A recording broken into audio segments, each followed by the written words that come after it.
Hello दोस्तों, I hope आप सब अच्छे होंगे, अपनी तैयारी अच्छे से कर रहे होंगे। साथियों, हम लोग यूपीपीएससी आरओआर और एग्जाम के लिए प्रैक्टिस सेट सॉल्व कर रहे हैं और अभी जो प्रैक्टिस सेट सॉल्व कराया जा रहा है पीसीएस मंत्रा द्वारा पब्लिश किए गए टेस्ट सीरीज को इस वीडियो में हम लोग सॉल्व करेंगे। और ये आपका टेस्ट नंबर 4 है और इसमें जो भी टेस्ट या जो भी क्वेश्चन आपको देखने को मिलेंगे, जो भी प्रैक्टिस सेट सॉल्व कराया जा रहा है, नए पैटर्न के अकॉर्डिंग ये सारे टेस्ट आपको देखने को मिलेंगे। अभी पीसीएस मंत्रा का जो सब्जेक्टिव टेस्ट चल रहा है उसके अंतर्गत टेस्ट नंबर 4 है। इसके बाद आपको फुल टेस्ट देखने को मिलेगा जिसमें हिंदी और जीएस दोनों सेक्शन को एक ही वीडियो में एक ही प्रैक्टिस सेट में कवर किया गया है। तो इसमें हम लोग बेसिकली आपको जो साइंस और यूपी स्पेशल वाले सेक्शन हैं या क्वेश्चन हैं उनको कवर करेंगे। और ये आप लोगों के लिए इंपॉर्टेंट रहने वाला है क्योंकि विज्ञान का वेटेज भी अच्छा खासा है और यूपी स्पेशल का भी वेटेज ठीक ठाक है। तो यहाँ से वो सारे क्वेश्चन आप लोगों के सॉल्व होंगे या कह सकते हैं कि यूपी स्पेशल से रिलेटेड जहाँ से क्वेश्चन बन सकते हैं या फिर एग्जाम के पॉइंट ऑफ व्यू से जो इंपॉर्टेंट है उसको हम लोग सॉल्व करेंगे। और बाकी साइंस वाले सेक्शन को भी इसमें कवर किया जाएगा जिससे कि वहाँ से भी जो क्वेश्चंस आते हैं, जो फैक्चुअल क्वेश्चंस हैं या फिर से अन्य जो क्वेश्चंस हाल फिलहाल में एग्जाम में पूछे गए हैं या फिर जैसे जिस पैटर्न के अकॉर्डिंग पूछे जाते हैं उनको भी प्रॉपर कवर किया जाएगा। तो यदि आप लोग चैनल पे नए हैं तो सब्सक्राइब कर ले और बेल आइकन को प्रेस कर ले जिससे वीडियो के महत्वपूर्ण नोटिफिकेशन आप लोगों को मिलते रहें। बाकी वीडियो अगर अच्छा लगे तो लाइक ज़रूर कर दिया करें और अपने दोस्तों साथियों के साथ वीडियो जरूर शेयर कर दें। देखिए, जो भी प्रैक्टिस सेट सॉल्व कराए जा रहे हैं, क्वेश्चंस पूछने का कोई एक क्राइटेरिया नहीं है कि इस प्रैक्टिस सेट से ही क्वेश्चंस आएंगे या फिर से इस पब्लिकेशन के जो प्रैक्टिस सेट है वहीं से क्वेश्चंस आएंगे। ठीक है, तो क्वेश्चंस कहीं से भी पूछ सकता है, इसलिए जो भी प्रैक्टिस सेट सॉल्व कराए जाते हैं, जो प्रैक्टिस सेट आप लोगों को पेड ग्रुप में प्रोवाइड कराए गए हैं और ज़्यादातर सारे पब्लिकेशंस के प्रैक्टिस सेट्स प्रोवाइड करा दिए गए हैं जहाँ से क्वेश्चन या फिर से कह सकते हैं कि जो पब्लिकेशंस आर के लिए अच्छे प्रैक्टिस सेट्स निकालते हैं। ठीक है, और बाकी जो भी प्रैक्टिस सेट्स अभी आने वाले हैं या फिर से अभी चल रहे हैं वो सारे प्रैक्टिस सेट टेस्ट सीरीज आप लोगों को प्रोवाइड करा दिए जाएंगे। तो उसको लेकर के आप लोग परेशान बिल्कुल भी ना हो।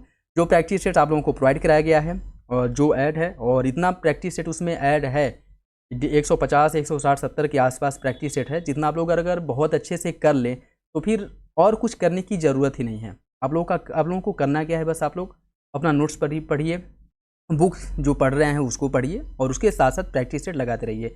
जहाँ पे आपको फुल टेस्ट भी देखने को मिलेगा, सब्जेक्टिव टेस्ट भी है। ठीक है, तो हर तरह के टेस्ट सीरीज आप लोगों को वहाँ पे प्रोवाइड करा दिए गए हैं। ठीक है, तो परेशान होने की ज़रूरत नहीं है। बाकी जो भी प्रैक्टिस सेट्स आ रहे हैं वो सब आपको वहाँ पे वो भी प्रोवाइड करा दिया जाएगा। ठीक है, बाकी करंट अफेयर वाले सेक्शन को भी कवर किया जाएगा। ठीक है, और उसके लिए यूपी स्पेशल और नेशनल इंटरनेशनल करंट अफेयर जो है इसके लिए अलग अलग 2 वीडियो में इन दोनों को कंप्लीट करा दिया जाएगा जिससे कि 8 या 6 महीने के करंट अफेयर प्रॉपर कवर हो जाए। तो इस वीडियो में हम लोग साइंस और यूपी स्पेशल वाले सेक्शन को कवर करेंगे।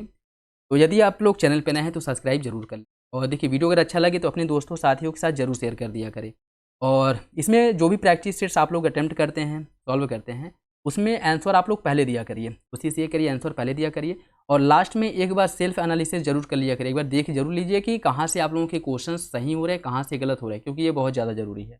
क्योंकि आप लोगों को ही पता है कि आपका कौन सा सेक्शन कमज़ोर है और कौन सा सेक्शन अच्छा है। ठीक है, बाकी जो लोग पेड ग्रुप ज्वाइन करना चाहते हैं वो लोग वीडियो के डिस्क्रिप्शन बॉक्स में वहाँ पे लिंक आपको मिल जाएगा, नहीं तो टेलीग्राम से भी लिंक मिल जाएगा, वहाँ पर आकर के आप लोग उसके बारे में जानकारी ले सकते हैं और जो लोग ज्वाइन करना चाहते हैं कर सकते हैं। ठीक है, बाकी जो लोग पेड ग्रुप नहीं ज्वाइन करना चाहते हैं वो लोग यहाँ पे प्रैक्टिस सेट सॉल्व कर सकते हैं।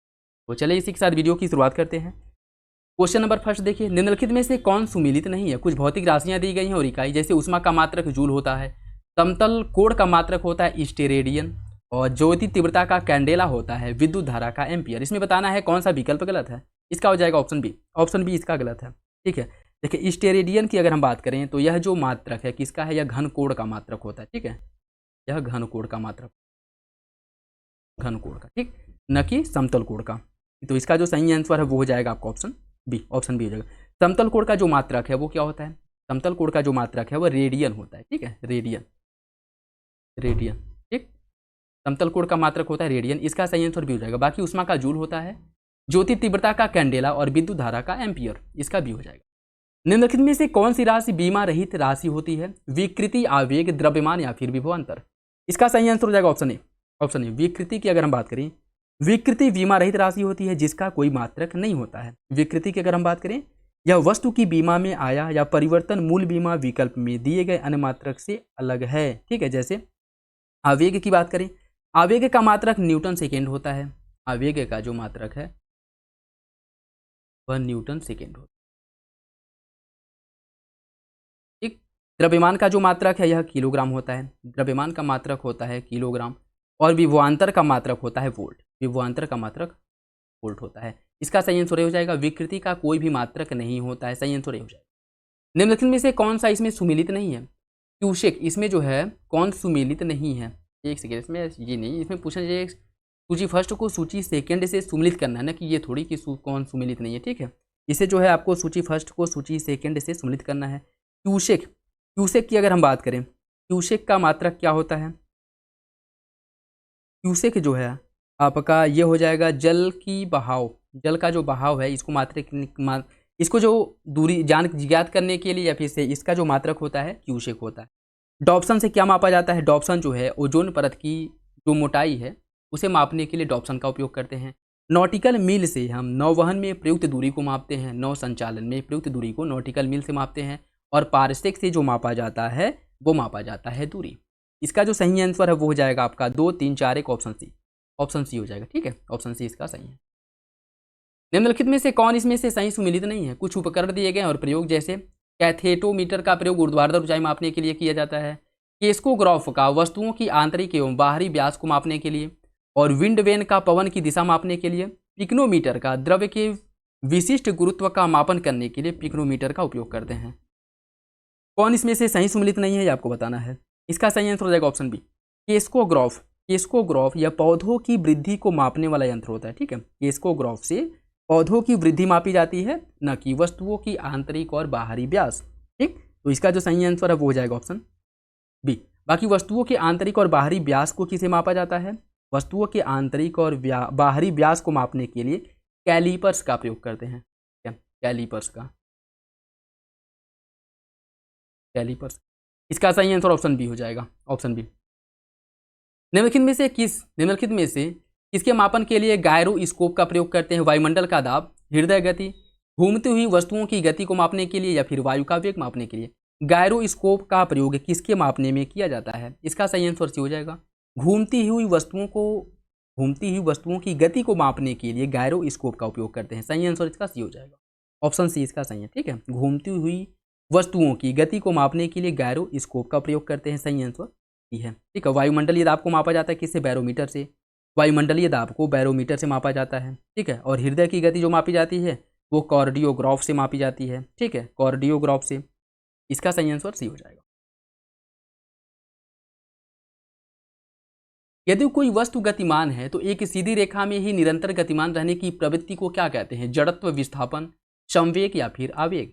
इसे क्या कहा जाता है? इसे कहा जाता है जड़त्व, जड़त्व कहा जाता है, ठीक है। जैसे यदि कोई वस्तु एक सीधी रेखा में निरंतर गतिमान की प्रवृत्ति जो चल रही है उसको जड़त्व कहते हैं। और यह जो गुण है किसी वस्तु के विरामावस्था में भी लागू होता है। मतलब जब तक कोई वस्तु विरामावस्था में है तो वह मतलब तब तक विरामावस्था में रहेगी जब तक कोई बाह्य बल लगा करके उसको विक्षेपित न किया जाए। या फिर से यदि कोई वस्तु गतिमान है वो तब तक गतिमान रहेगी जब तक उस पर कोई बाह्य बल लगा करके उसको विस्थापित या विक्षेपित न किया जाए, ठीक है। तो यह जो है जड़त्व का नियम है, ऑप्शन ए हो जाएगा इसका, ऑप्शन ए। यदि कोई उपग्रह पृथ्वी के चारों ओर वृत्तीय कक्षा में परिक्रमा करता है तो उस पर कौन सा बल कार्य करेगा? अभिकेंद्रीय, अपकेंद्रीय, ससंजक या फिर असंजक। इसका सही आंसर हो जाएगा ऑप्शन ए, इस पर अभिकेंद्रीय बल कार्य करता है। यदि कोई उपग्रह पृथ्वी के चारों ओर वृत्तीय कक्षा में परिक्रमा कर रहा है तो इस पर अभिकेंद्रीय बल कार्य करेगा। कैसे? देखिए, पृथ्वी का जो गुरुत्वाबल है, ठीक है, गुरुत्वाकर्षण बल है, यह जो उपग्रह है इनको बांधे रखता है, जिस कारण एक निश्चित दूरी पर एक निश्चित कक्षा में पृथ्वी के चारों ओर परिक्रमा करता है। अगर इस पर यह गुरुत्वाकर्षण बल कार्य ना करे तो यह पृथ्वी के गुरुत्वाकर्षण बल से दूर होकर के पता नहीं वायुमंडल में कहाँ पर चला जाएगा, ठीक है। लेकिन इस पर जो कार्य करता है पृथ्वी के गुरुत्वाकर्षण बल कार्य करता है जो इसे अपनी तरफ खींचता है। और यह जो उपग्रह है इसका भी तो कुछ बल होता है, यह इसे जो है अपनी तरफ खींचता है, ठीक है। तो ये दोनों के बीच में एक ऐसा क्षेत्र डेवलप होता है जो मतलब समान रहता है, ठीक है, न इधर जाता है न बाहर जाता है, ठीक है। एक निश्चित दूरी पर पृथ्वी के चारों ओर परिक्रमा करता है और इस पर जो बल कार्य करता है वो आपका अभिकेंद्रीय बल है। सही आंसर इसका ए हो जाएगा, ऑप्शन ए। निम्नलिखित में से कौन सा कथन सही है? मानव शरीर का अधिकतम भार विषुवत रेखा पर होता है। जब कोई वस्तु ऊपर से गिराई जाती है तो उसका भार परिवर्तित हो जाता है। गुरुत्वाकर्षण की शून्य स्थिति भारहीनता होती है। पृथ्वी का गुरुत्वाकर्षण समाप्त होने से वस्तु का भार बढ़ जाएगा। इसमें बताना है कौन सा विकल्प सही है। देखिए, इसका जो सही आंसर है वो हो जाएगा ऑप्शन सी, गुरुत्वाकर्षण की शून्य स्थिति भारहीनता होती है। ये बात बिल्कुल सही है, ठीक है। बाकी जो पहला कह रहा है कि मानव शरीर का अधिकतम भार विषुवत रेखा पर होता है, यह गलत है। मानव शरीर का जो अधिकतम भार है वह ध्रुवों पर होता है। ध्रुवों, विषुवत रेखा पर भार जो है वो कम होता है। और ऐसा क्यों होता है? क्योंकि यहाँ पे जो आपका गुरुत्वाकर्षण बल है वो कम काम करता है, ध्रुवों पर अधिक काम करता है। आप लोगों ने नोटिस किया होगा कि भारत में जो भी रॉकेट का प्रमोशन वगैरह प्रक्षेपण होता है वह ज़्यादातर दक्षिण भारतीय राज्यों के जो क्षेत्र हैं वहाँ से ही क्यों होते हैं? इसका एक रीज़न तो ये है कि वह जो है कोस्टल एरिया है, जिससे अगर मान लीजिए कि उपग्रह में कोई विस्फोट वगैरह होता है या फिर से वह सफल उसका प्रक्षेपण न हो, उस कंडीशन में उस समुद्र में गिर जाएगा, जिससे कि किसी को नुकसान नहीं होगा, ठीक है, कोई जान माल की हानि नहीं होगी, ठीक।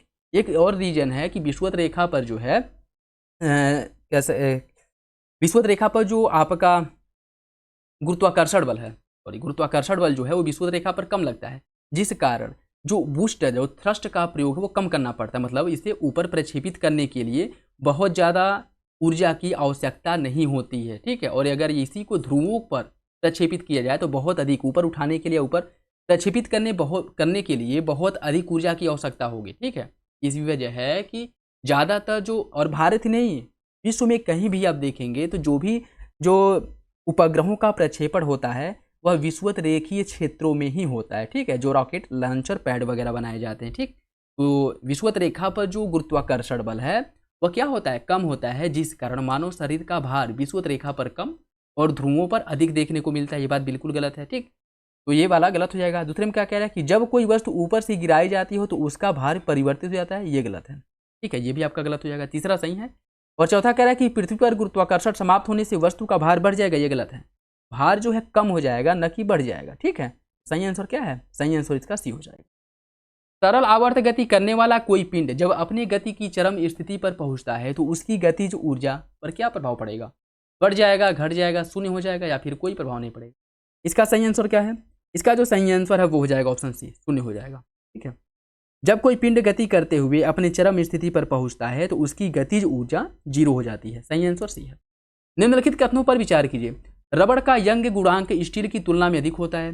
किसी कुंडली का खिंचाव उसके अपरूपण गुणांक द्वारा निर्धारित होता है। इसका सही आंसर क्या होगा? इसका सही आंसर बी है। दूसरा सही है, पहला गलत हो जाएगा, पहला गलत है, ठीक है।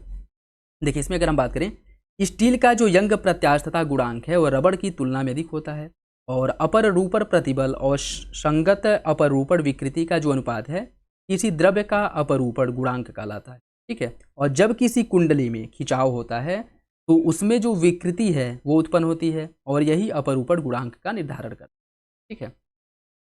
तो इसका जो सही आंसर हो जाएगा ऑप्शन बी। दूसरा सही, पहला गलत। पहले में क्या कह रहा है कि रबड़ का यंग गुणांक स्टील की तुलना में अधिक होता है, जो कि गलत है। स्टील का यंग प्रत्यास्थता गुणांक या यंग गुणांक रबड़ की तुलना में अधिक होता है, पहला गलत हो जाएगा। नेक्स्ट देखिए, निम्नलिखित कथनों में से कौन सा विकल्प सही है? एक ही पदार्थ के अणुओं के बीच लगने वाले आकर्षण बल को ससंजक बल कहा जाता है और भिन्न भिन्न पदार्थों के अणुओं के बीच कार्य करने वाले आकर्षण बल को आसंजक बल कहते हैं। इसका सही आंसर क्या है? इसका जो सही आंसर है कूट के हिसाब से आपको बताना है, वो हो जाएगा ऑप्शन सी। दोनों विकल्प सही है, ऑप्शन सी इसका सही हो जाएगा।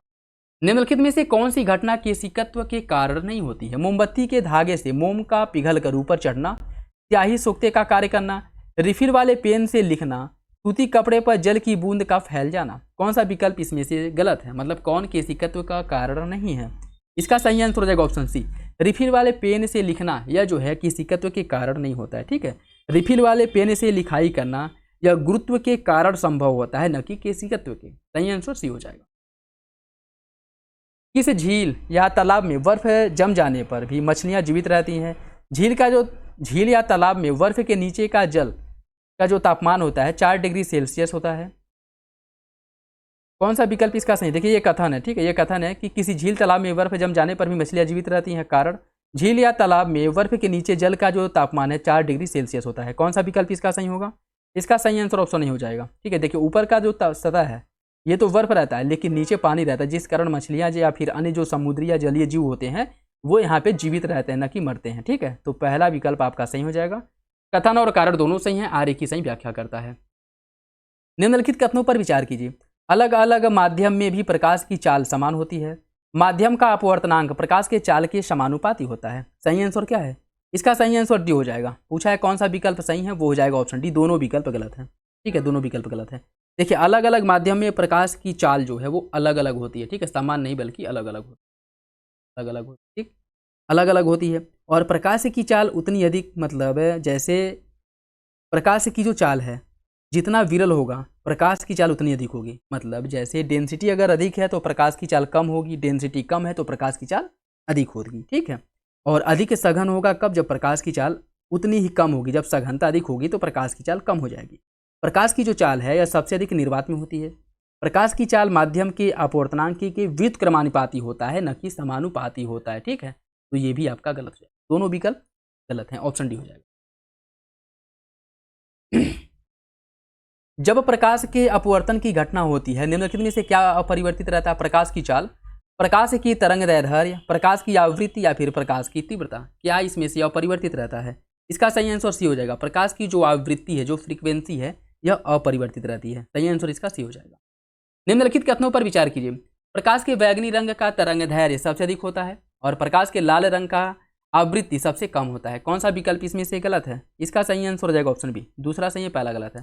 तरंगदैर्ध्य की अगर हम बात करें तो बैंगनी रंग के प्रकाश का जो तरंगदैर्ध्य सबसे कम होता है, इसका जो प्रकीर्णन है सबसे अधिक होता है, ठीक है। प्रकीर्णन अधिक होता है, तरंगदैर्ध्य कम होता है। और लाल रंग के प्रकाश का जो प्रकीर्णन है, वह कम होता है और तरंगदैर्ध्य अधिक होता है, ठीक है। सही आंसर इसका बी हो जाएगा, ठीक। दूसरा सही है, पहला गलत है। निम्नलिखित में से किस नेत्र दोष में क्षैतिज दिशा में या ऊर्ध्वाधर दिशा में देखने पर वस्तुएं धुंधली दिखाई देती हैं? दूर दृष्टि दोष में, निकट दृष्टि दोष में, दूर दृष्टि दोष, अबिंदुकता, जरा दृष्टि दोष या फिर बड़ा अंधता। इसमें जो है ये सारे घटनाएं घटित होती हैं। कह सकते हैं कि किसमें क्रियाएं होती हैं जिसमें ऊर्ध्वाधर दिशा में देखने पर वस्तु धुंधली दिखाई देती है, ऊर्ध्वाधर या क्षैतिज दिशा में। इसका सही आंसर क्या है, वो हो जाएगा आपका ऑप्शन बी, अबिंदुकता में, ठीक, अबिंदुकता में। अबिंदुकता दृष्टिकोण में क्षैतिज दिशा या फिर ऊर्ध्वाधर दिशा में वस्तुएं धुंधली दिखाई पड़ती हैं और यह दृष्टि दोष गोलीय विपथ की तरल हो जाता है, ठीक है। गोलीय विपथ जो है विपथन की तरह हो जाता है और इस दोष का जो कारण है कार्निया का पूर्णतः गोल न होना है, ठीक है।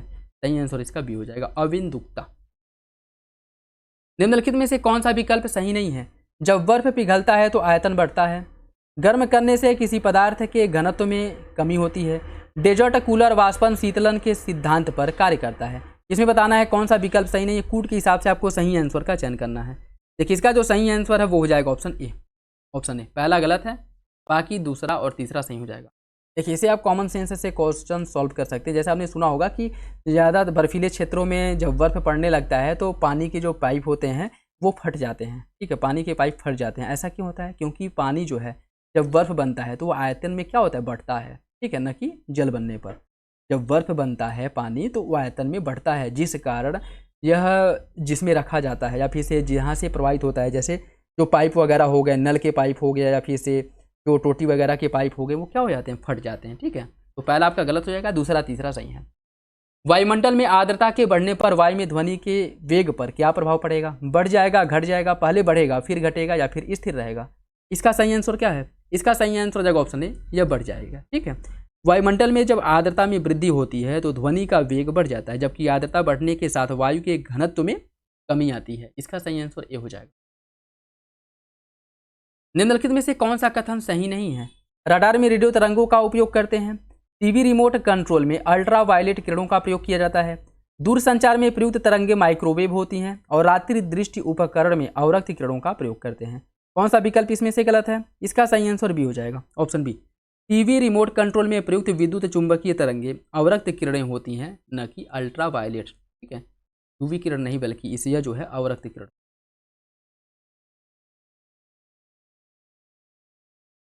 सही आंसर इसका भी हो जाएगा, बाकी तीनों विकल्प आपके सही हैं। निम्नलिखित कथनों पर विचार कीजिए। ध्वनि की चाल अलग अलग माध्यम में अलग अलग होती है, वायु का तापमान बढ़ने पर ध्वनि की चाल बढ़ जाती है। इसका सही आंसर क्या है? इसका सही आंसर हो जाएगा ऑप्शन ए, दोनों विकल्प सही हैं, दोनों विकल्प सही हो जाएगा। ध्वनि की चाल उस माध्यम की प्रकृति पर निर्भर करती है, तो जो भिन्न भिन्न माध्यम में ध्वनि की चाल भिन्न भिन्न होती है। ध्वनि की चाल ठोस में सबसे अधिक होती है, उसके बाद क्रमशः द्रव में, फिर गैस में होती है। ध्वनि की चाल तापमान पर निर्भर करती है, जैसे जैसे वायु का तापमान बढ़ता है उसमें ध्वनि की चाल भी बढ़ती जाती है, ठीक है। और वायु में ध्वनि का जो चाल है ठंडे दिनों की अपेक्षा गर्म दिनों में अधिक। सही आंसर, दोनों विकल्प सही हैं। चंद्रमा पर ध्वनि का संचार नहीं हो पाता है, इसके पीछे रीजन क्या है? चंद्रमा पर गुरुत्वाकर्षण बल नहीं है, चंद्रमा पर वायुमंडल नहीं है, चंद्रमा पर ध्वनि की चाल बहुत अधिक तीव्र होती है, चंद्रमा पर ध्वनि की चाल बहुत कम होती है। कौन सा विकल्प इसमें से सही नहीं है, सॉरी कौन सा विकल्प जो है संचार नहीं हो पाता है, इसके पीछे रीजन क्या है ये बताना है। इसका सही आंसर भी हो जाएगा, चंद्रमा पर कोई वायुमंडल नहीं है जिस कारण दो खड़े व्यक्ति एक दूसरे की आवाज़ नहीं सुन सकते। ठीक है, दो खड़े लोग एक दूसरे की आवाज़ नहीं सुन पाते हैं। ठीक, सही आंसर भी हो जाएगा। प्रकाश ऊर्जा को विद्युत ऊर्जा में बदलने के लिए किस यंत्र का प्रयोग करते हैं, डायनमो, ट्रांसफार्मर, रेक्टिफायर या फिर प्रकाश वोल्टीय सेल। प्रकाश ऊर्जा को विद्युत ऊर्जा में बदलने के लिए किसका उपयोग किया जाता है, इसका जो सही आंसर है वो हो जाएगा ऑप्शन प्रकाश विद्युत या प्रकाश वोल्टीय सेल का। प्रकाश वोल्टीय सेल सौर सेल होता है और यह एक विद्युत उपकरण है जो प्रकाश वोल्टीय प्रभाव द्वारा प्रकाश ऊर्जा को सीधे विद्युत ऊर्जा में कन्वर्ट कर देता है। ऑप्शन डी हो जाए। यदि कोई आग विद्युत धारा से लगती है, यदि कोई आग विद्युत धारा से लगती है तो उसे बुझाने के लिए पानी का प्रयोग नहीं करना चाहिए, और ऐसा क्यों। इससे विद्युत अपघटन हो सकता है, जल के अपघटन होने की संभावना रहती है, इससे विद्युत आघात हो सकता है, वैद्युत प्रतिरोध बढ़ने की संभावना होती है। कौन सा विकल्प इसका सही है, इसका सही आंसर सी हो जाएगा, इससे विद्युत आघात हो सकता है। ठीक है, क्योंकि जो है पानी विद्युत के चालक की तरह कार्य करता है। पानी जो है जब विद्युत के चालक की तरह कार्य, ठीक है, विद्युत चालकता की कार्य करता है।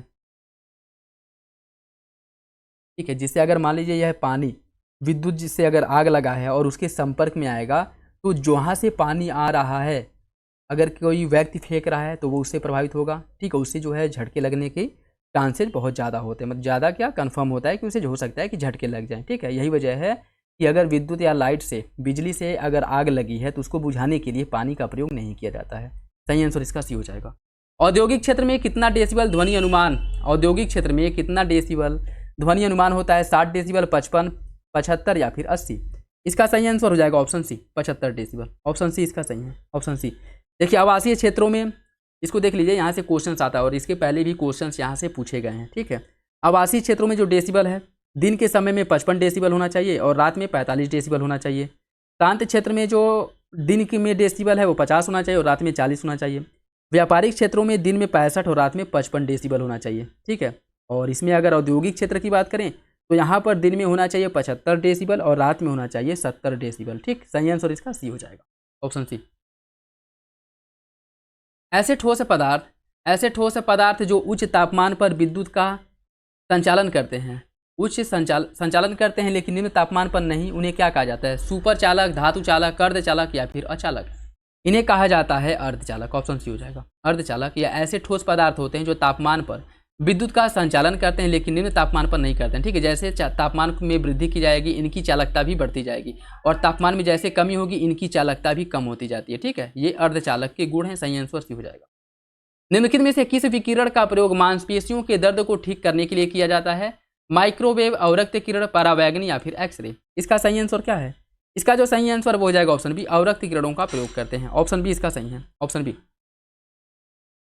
परमाणु रिएक्टर निम्नलिखित में से किस घटना पर आधारित होता है, पृथ्वी के चुंबकीय परिरोध या प्रतिरोध पर, नाभिकीय संलयन पर, नियंत्रित नाभिकीय विखंडन पर, उपरोक्त में से कोई नहीं। कौन सा विकल्प इसका सही है, इसका सही आंसर सी हो जाएगा, नियंत्रित नाभिकीय विखंडन पर कार्य करता है। जो परमाणु रिएक्टर है यह नियंत्रित नाभिकीय विखंडन के सिद्धांत पर कार्य करता है। ठीक है, सही आंसर इसका सी हो जाएगा। पदार्थ के तापमान में परिवर्तन के दौरान आपूर्ति की गई ऊष्मा ऊर्जा किस रूप में संग्रहित होती है, ऊष्मा ऊर्जा के रूप में, गतिज ऊर्जा के रूप में, स्थितिज ऊर्जा के रूप में या फिर गतिज और स्थितिज ऊर्जा के रूप में। इसका सही आंसर क्या है, इसका देखिए, इसका जो सही आंसर है वो हो जाएगा आपका ऑप्शन बी, यह गतिज ऊर्जा के रूप में संचित होती है। Option B. ठीक है, तापमान का उपयोग किसी वस्तु में ऊष्मा के माप के रूप में किया जाता है और यह वस्तु को बनाने वाले अणुओं में गतिज ऊर्जा की मात्रा को मापता है और यह जो है आणविक गति की औसत गतिज ऊर्जा का माप होता है।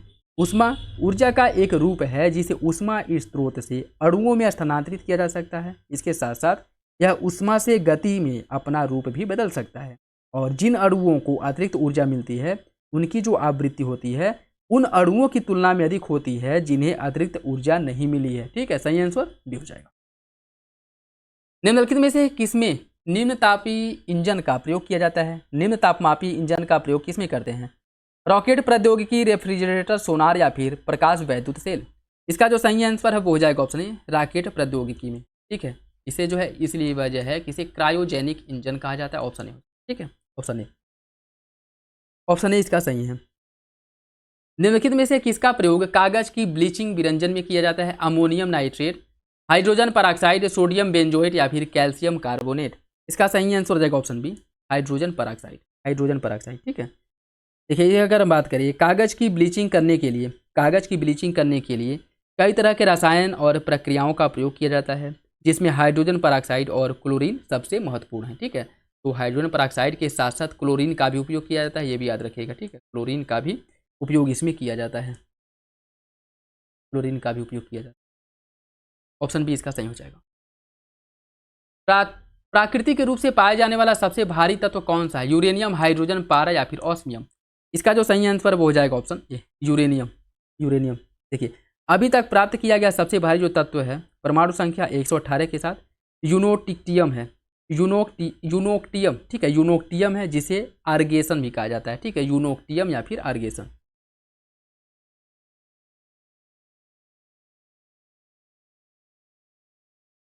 यूनोक्टियम या फिर आर्गेसन कहा जाता है, और यह जो है अब तक प्राप्त सबसे भारी तत्व है। बाकी अगर हम बात करें मानव निर्मित, लेकिन यह जो है, एक सेकेंड, देखिए यह जो है सबसे भारी तत्व है, लेकिन यह क्या है? मानव निर्मित है, याद रखिएगा, मानव निर्मित है, यह जो है आपका मानव निर्मित है, ठीक है, जिसे यूनोक्टियम या ऑर्गेसन कहा जाता है। यह अब तक प्राप्त सबसे भारी तत्व है, लेकिन जो इसका निर्माण किया गया मानव द्वारा था, जब मानव निर्मित है। बाकी प्राकृतिक रूप में पाए जाने वाला सबसे भारी जो तत्व है वह परमाणु संख्या 92 और 238 के साथ यूरेनियम है, ठीक है, यूरेनियम है। और सबसे भारी अगर धातु पूछे तो वो हो जाएगा आपका ऑस्मियम, जिसका प्रयोग फाउंटेन पेन की निब या फिर ग्रामोफोन रिकॉर्ड की सुई का नोक बनाने में किया जाता है, ठीक है। तो इसका सही आंसर ये हो जाएगा ऑप्शन ए। निम्नलिखित में से किस यौगिक को लूनर कॉस्टिक कहा जाता है? Silver chloride, silver nitrate, platinum या फिर जिंक कार्बोहाइड्रेट। इसका सही आंसर क्या है? इसका सही आंसर भी हो जाएगा सिल्वर नाइट्रेट को, सिल्वर नाइट्रेट को, सिल्वर नाइट्रेट को लूनर कास्टिक कहा जाता है। यह सिल्वर का सबसे प्रमुख यौगिक है, जिसका प्रयोग निशान लगाने वाली स्याही के रूप में किया जाता है। Option B. निम्नलिखित में से कौन सा विकल्प इसमें सही है? आयरन पाइराइड को बेवकूफ़ों का सोना कहते हैं और ऑरिक क्लोराइड को सोना यौगिक कहते हैं। कौन सा विकल्प इसका सही होगा? इसका सही यौगिक, सॉरी, इसका सही विकल्प हो जाएगा ऑप्शन ए, दोनों विकल्प सही हैं, दोनों विकल्प इसका सही हो जाएगा। निम्नलिखित में से कौन सा विकल्प गलत है? अम्ल स्वाद में खट्टा होता है, अम्ल नीले लिटमस पत्र और मिथाइल ऑरेंज को लाल कर देता है, अम्ल का पीएच मान 7 से अधिक होता है, फॉर्मिक अम्ल का उपयोग फलों को संरक्षित करने में किया जाता है। इसका सही आंसर क्या है, सॉरी गलत आंसर क्या है ये बताना है। इसका हो जाएगा ऑप्शन सी, अम्ल का पीएच मान 7 से कम होता है। क्षार जो होते हैं इनका पीएच मान, क्षार का पीएच मान 7 से अधिक होता है, ठीक है, सही आंसर इसका सी हो जाएगा। निम्न में से कौन धातु संक्षारण के उदाहरण है? आर्द्र हवा लोहे की सतह पर भूरे रंग की परत बैठा देता है, फिर से भूरे रंग की परत इस पर बैठ जाती है। तवे को बहुत दिनों तक आर्द्र हवा में छोड़ देने पर उसकी सतह पर हल्के हरे रंग की परत बैठ जाती है। कौन सा विकल्प इसका सही होगा? मतलब धातु का संक्षारण या धातु संक्षारण के कौन से उदाहरण हैं? फुट के हिसाब से आपको सही आंसर का चयन करना है। इसका जो सही आंसर वो हो जाएगा ऑप्शन डी, दोनों जो है धातु संक्षारण के उदाहरण हैं। निम्नलिखित में से कौन सा अयस्क जिंक का अयस्क नहीं है? कैलामाइन, जिंक ब्लेड, अर्जेंटाइन या फिर जिंकाइट। इसका सही आंसर क्या हो जाएगा? इसका सही आंसर हो जाएगा ऑप्शन डी, अर्जेंटाइट। अर्जेंटाइट यह सिल्वर का अयस्क है, अर्जेंटाइट जो है सिल्वर का अयस्क है, ठीक है, सिल्वर का। तो इसका जो सही आंसर है वो हो जाएगा आपका ऑप्शन डी, ऑप्शन डी इसका सही है। घरों में प्रयोग होने वाले खाने के सोडे का रासायनिक नाम क्या है? Sodium hydroxide, sodium carbonate, sodium bicarbonate, sodium chloride. इसका सही आंसर क्या है? इसका सही आंसर हो जाएगा ऑप्शन सी, खाने वाले सोडे को सोडियम बाइकार्बोनेट कहा जाता है और कपड़े धोने वाले सोडियम को सोडियम कार्बोनेट कहा जाता है, ठीक है। तो इसमें क्या पूछ रहा है? खाने वाला सोडा, वो हो जाएगा आपका ऑप्शन सी, सोडियम बाइकार्बोनेट। सोना को कठोर बनाने के लिए कौन सी धातु उसमें मिलाई जाती है? सिल्वर, लोहा, तांबा या फिर प्लेटिनम। इसका सही आंसर क्या है? इसका जो सही आंसर वो हो जाएगा ऑप्शन सी, इसमें तांबा मिलाया जाता है, ठीक है, ऑप्शन सी हो जाएगा, ऑप्शन सी इसका सही है। इसमें तांबा मिलाया जाता है सोने को कठोर बनाने के लिए। निम्नलिखित में से कौन इसमें सुमिलित नहीं है? हाइड्रोजन की खोज कैवेडिस ने की थी, भारी जल की यूरे ने, यूरेनियम की क्यूरी दंपति और क्लोरीन की सीले ने। कौन सा विकल्प इसमें से गलत है? इसका जो सही आंसर है वो हो जाएगा, पूछा कौन सा विकल्प इसमें से सही नहीं है, ठीक है। देखिए इसका जो सही आंसर है वो हो जाएगा आपको ऑप्शन सी, यूरेनियम की खोज। यूरेनियम की खोज क्लैप्रोथ द्वारा की गई थी। ठीक है, यूरेनियम की खोज की थी क्लैप्रोथ ने, और क्यूरी दंपति द्वारा रेडियम की खोज की गई थी। ठीक है, इनके द्वारा रेडियम की खोज की गई थी, रेडियम की। और जो यूरेनियम है इसकी खोज क्लैप्रोथ ने की थी, क्लैप्रोथ ने। ठीक, सही आंसर इसका सी हो जाएगा।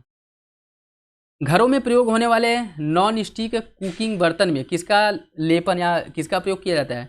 टेरेलिन, टेफ्लॉन, पॉलीस्टीरीन या फिर नायलॉन। इसका जो सही आंसर है क्या हो जाएगा? इसका सही आंसर हो जाएगा ऑप्शन बी, टेफ्लॉन का प्रयोग करते हैं। ठीक है, जो कलाई की जाती है, जो काले परत लगी रहती है कुकर वगैरह पे, वो टेफ्लॉन होता है। Option B. भूगर्भ से निकाले गए खनिज तेल से शुद्ध पेट्रोल, डीजल और मिट्टी का तेल आदि किस विधि द्वारा निकाला जाता है? क्रिस्टलन, आसवन, ऊर्ध्वपातन या फिर प्रभाजी आसवन। इसका सही आंसर हो जाएगा ऑप्शन डी, प्रभाजी आसवन द्वारा इनको अलग किया जाता है। ऑप्शन डी हो जाएगा। निम्नलिखित में से कौन सा विकल्प सही है? रेडियो सक्रिय समस्थानिक का उपयोग पाचन तंत्र का अध्ययन करने में किया जाता है। जमीन के अंदर बिछाई गई पाइपलाइनों में रिसाव का पता करने के लिए रेडियो सक्रिय समस्थानिकों का उपयोग करते हैं। रेडियो सक्रियता की इकाई को क्यूरी कहा जाता है। कौन सा विकल्प इसमें सही है? इसका जो सही आंसर हो जाएगा ऑप्शन डी, सभी विकल्प सही हैं। ऑप्शन डी हो जाएगा। ठीक है, ऑप्शन डी इसका सही है। सहसंयोजक यौगिक जल का ज्यामितीय आकार किस प्रकार बनता है? पिरामिडीय, कोणीय, तलीय या फिर एक रेखी। इसका सही आंसर क्या होगा? इसका जो सही आंसर है वो हो जाएगा ऑप्शन बी, यह कोणीय आकृति का बनता है। ऑप्शन बी इसका सही हो जाएगा। ठीक है, ऑप्शन बी। निम्नलिखित में से किसे भविष्य का धातु कहा जाता है? प्लेटिनम, सोना, चांदी या फिर लोहा। भविष्य का धातु किसे कहते हैं? देखिए, भविष्य का धातु कहा जाता है प्लेटिनम को। ऑप्शन ए हो जाएगा। ठीक है, प्लेटिनम को भविष्य का धातु कहा जाता है और इसे व्हाइट गोल्ड के नाम से भी जाना जाता है। ठीक है, सही आंसर इसका ए हो जाएगा। Option A. वाहनों में प्रयोग लाए जाने वाले एयरबैग में कौन सी गैस भरी जाती है? जो फोर व्हीलर में एयरबैग का प्रयोग किया जाता है, जो आग मतलब किसी दुर्घटना के कारण वो फूल जाती है, इसमें किस गैस का प्रयोग किया जाता है? हाइड्रोजन, नाइट्रोजन, रेडॉन या फिर हीलियम। इसका जो सही आंसर है वो हो जाएगा ऑप्शन बी, नाइट्रोजन गैस इसमें भरी जाती है। Option B. प्रायः टूथपेस्ट और माउथ वॉश में इसके निर्माण में किसका प्रयोग करते हैं? क्यूप्रस ऑक्साइड का, जिंक ऑक्साइड का, बोरेक्स या फिर लेड एसीटेट। इसमें किसका प्रयोग किया जाता है? देखिए, इसमें प्रयोग किया जाता है बोरेक्स का। ऑप्शन सी हो जाएगा। ठीक है, बोरेक्स का, जिसे सुहागा भी कहा जाता है। बोरेक्स को सुहागा भी कहा जाता है। ऑप्शन सी हो जाएगा। निम्नलिखित में से किस धातु का गलनांक इतना कम होता है कि हथेली पर रखने पर भी पिघल जाता है? यूरेनियम, गैलियम, लिथियम या फिर सोडियम। इसका सही आंसर क्या है? इसका सही आंसर भी हो जाएगा गैलियम। गैलियम और सीजियम ऐसे धातु होते हैं जिनका गलनांक इतना कम होता है कि इन्हें हथेली पर भी रखने पर ये पिघल जाते हैं। ठीक है, सही आंसर इसका भी हो जाएगा। निम्नलिखित में से कौन सा यौगिक उत्सादन का उदाहरण प्रदर्शित करता है? कंपाउंड सब्लिमेटेशन का आपको बताना है। कंपाउंड सब्लिमेशन का उदाहरण कौन सा है? Ammonium chloride, sodium chloride, sulphuric अम्ल या फिर मैग्नीशियम क्लोराइड। इसका सही आंसर क्या है? इसका सही आंसर ए हो जाएगा, ammonium chloride. Option A. Option A इसका सही है। म्यूरिएटिक अम्ल किसका एक अन्य नाम है? HCl, H2SO4, मौलिक अम्ल या फिर HNO3। म्यूरिएटिक अम्ल किसे कहा जाता है? म्यूरिएटिक अम्ल कहा जाता है HCl को। ठीक है, HCl को, हाइड्रोक्लोरिक एसिड, जिसको म्यूरिएटिक अम्ल के नाम से भी जाना जाता है। ठीक है, सही आंसर इसका ए हो जाएगा। प्लास्टर ऑफ पेरिस का संश्लेषण निम्नलिखित में से किससे किया जाता है? Sodium bicarbonate, sodium carbonate, gypsum या फिर मैग्नीशियम हाइड्रोक्साइड। इसका सही आंसर हो जाएगा आपका ऑप्शन सी, जिप्सम से प्लास्टर ऑफ पेरिस का संश्लेषण होता है। ऑप्शन सी इसका सही हो जाएगा। किस तत्व के सर्वाधिक समस्थानिक मौजूद हैं? कार्बन, हाइड्रोजन, पोलोनियम या फिर यूरेनियम। किसके सबसे अधिक समस्थानिक मौजूद हैं? इसका जो सही आंसर वो हो जाएगा ऑप्शन सी, पोलोनियम के। ठीक है, पोलोनियम के सबसे अधिक समस्थानिक हैं। वर्तमान समय में इसके टोटल 27 समस्थानिक हैं। ठीक है, सही आंसर इसका हो जाएगा आपका ऑप्शन सी।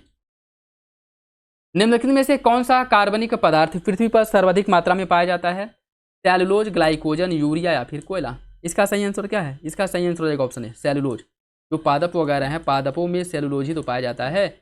अगर सेलुलोज का पाचन मानव करने लगे तो कोई भी व्यक्ति भूख से नहीं मरेगा, कोई व्यक्ति भूख से नहीं मरेगा। ठीक है, जबकि मानव के अंदर जो है, मनुष्यों के अंदर सेलुलोज का पाचन करने की जो कैपेसिटी वो नहीं पाई जाती। ठीक है, और जो भी पादप हैं उसमें सेलुलोज ही पाया जाता है। ठीक, तो ए आपका सही हो जाएगा।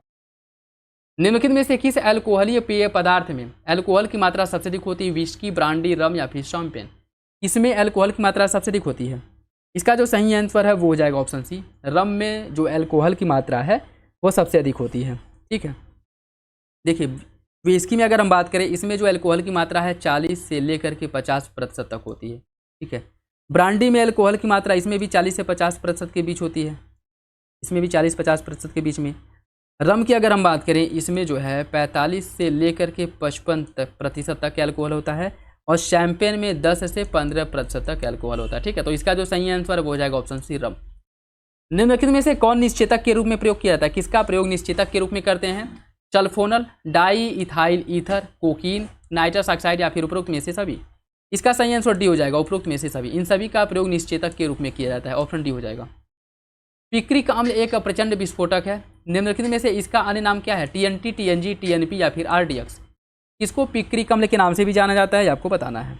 इसका जो सही आंसर हो जाएगा ऑप्शन सी, टीएनपी को पिक्रिक अम्ल के नाम से भी जाना जाता है, ठीक है। टाइनाइट्रोटोल्यूइन,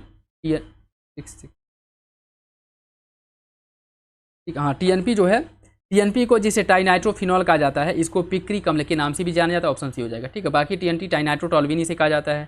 टीएनजी की बात करें, टाइनाइट्रोग्लिसरीन इसे कहा जाता है, और आरडीएक्स जिसे रिसर्च एंड डेवलप्ड एक्सप्लोसिव कहा जाता है, ठीक है। इसके फुल फॉर्म से भी क्वेश्चन आ सकता है, याद रखिएगा। जिसे पिक्रिक अम्ल कहा जाता है वो है आपका T N P, option C. Ammonia gas के निर्माण में किस उत्प्रेरक का उपयोग किया जाता है? लौह चूड़, निकिल, प्लैटिनम चूड़ या फिर क्यूप्रिक ऑक्साइड? इसका सही आंसर हो जाएगा ऑप्शन ए, इसमें लौह चूड़ का उपयोग करते हैं अमोनिया गैस के निर्माण में, ऑप्शन ए हो जाएगा, ऑप्शन ए।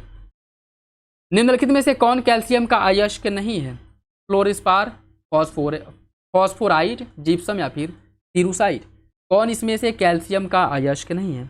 इसका सही आंसर टी हो जाएगा, तिरुसाइड। यह कैल्शियम का अयस्क नहीं है। तिरुसाइड की बात करें तो यह जो है सीसा का अयस्क है, ठीक है, सीसा का। सही आंसर इसका डी हो जाएगा। निम्नलिखित में से कौन सा अम्ल बिच्छू बूटी, बिच्छुआ पत्ता, नेटल लीफ के नाम से जाना जाता है? मेथेनोइक अम्ल, ऑक्सैलिक अम्ल, ऑक्जेलिक अम्ल, ठीक है, ऑक्सैलिक अम्ल, फॉर्मिक अम्ल या फिर सिट्रिक अम्ल? इसका सही आंसर हो जाएगा आपका ऑप्शन ए, मेथेनोइक अम्ल को बिच्छुआ पत्त, बिच्छू बूटी या फिर नेटल लीफ के नाम से जाना जाता है, ऑप्शन ए इसका सही हो जाएगा, ऑप्शन ए। बुखार को कम करने वाली दवाओं के समूह का क्या नाम है? एंटीबायोटिक, एंटीसेप्टिक, एंटीपियरेटिक्स या फिर एंटीजेनिक? बुखार को कम करने वाली दवा को क्या कहा जाता है? देखिए, इसका जो सही आंसर हो जाएगा ऑप्शन सी, इसे एंटीपियरेटिक्स कहा जाता है, ठीक है, एंटीपियरेटिक्स। एंटीपियरेटिक्स हाइपोथैलेमस के कारण तापमान में एक प्रोस्टाग्लैंडिन प्रेरित वृद्धि को ओवर क्रॉसिंग करता है, ठीक है। और एंटीबायोटिक दवाएं बैक्टीरिया को मारती हैं या उनके फैलने को क्या करती हैं? रोकती हैं। इसका जो सही आंसर हो जाएगा ऑप्शन सी। निम्नलिखित कथनों पर विचार कीजिए। तापमान बढ़ने पर प्रकाश संश्लेषण की दर में वृद्धि होती है, तापमान कम होने पर प्रकाश संश्लेषण की दर में कमी होती है, प्रकाश संश्लेषण की दर 30 से 35 डिग्री सेंटीग्रेड पर अधिकतम होती है। कौन सा विकल्प इसका सही होगा? फुट के हिसाब से आपको सही आंसर का चयन करना है, और वो हो जाएगा आपका ऑप्शन डी। तीनों विकल्प सही है। प्रकाश जैसे बढ़ेगी, ठीक है, संश्लेषण जो प्रकाश संश्लेषण की दर तापमान बढ़ने पर यह अधिक हो जाती है और कम होने पर कम हो जाती है, और 30 से 35 डिग्री सेंटीग्रेड तापमान पर प्रकाश संश्लेषण की जो दर है वो सबसे अधिक होती है। तीनों विकल्प सही हो जाएंगे।